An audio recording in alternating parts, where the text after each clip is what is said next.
This is a video to recap what we talked about with adding introductions to our personal narratives. So I've talked to you guys about the importance of being able to use a mentor to help you guys with writing your introductions. I personally wouldn't have been able to write my introductions if I didn't use some type of mentor text. And a mentor text is basically, it just means that you are looking at another author's writing and using it to inspire and help get ideas. You're not copying it word for word, but you're using the idea of it to try and create your own. So this first example I'm going to share with you is from the book that we've been reading, A Dog's Life. And the introduction is mainly describing the setting and sharing what the dog is thinking during this time. So my topic, as we know, is about LASIK, and I decided I wanted to go ahead and share the setting and my initial thoughts. So let's go ahead and take a look first at the author's introduction from A Dog's Life. So the top half you'll see in blue, it says mentor text. This is the section that I copied from the book. These words came directly from the author. So in the text, in the book, it says, "The fire is crackling and my paws are warm. My tail too and my nose, my ears. I'm lying on a plaid bed which Susan bought for me. Lying in the warmth, remembering other nights. Nights in the woods under a blanket of stars. Nights spent in the shed when I was a puppy. And the many, many nights spent searching for bone." And then I have my introduction down here.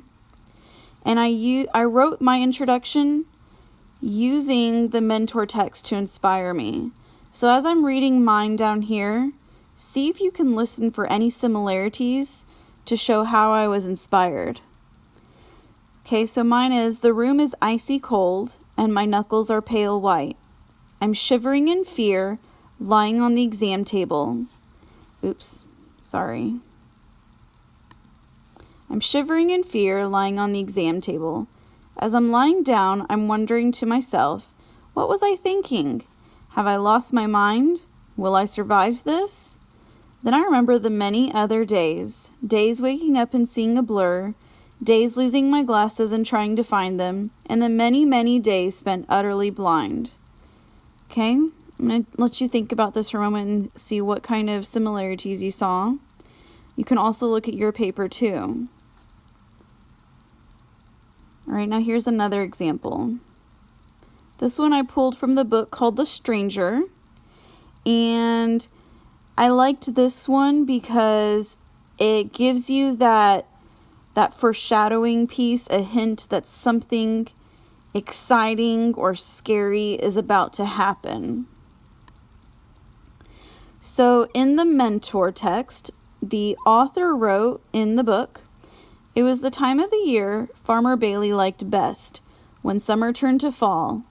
He whistled as he drove along. A cool breeze blew across his face through the truck's open window. Then it happened. There was a loud thump." And then here's my introduction here.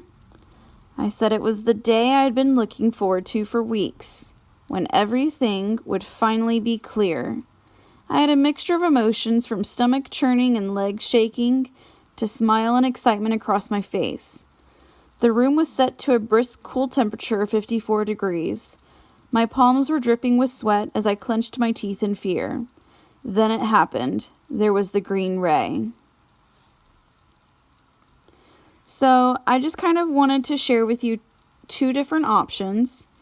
Your introduction does not have to look like this, but it was just a way to try and help hook the reader in and make it exciting for them, because our introduction is one of the most important parts. It needs to be exciting and really hook the reader in.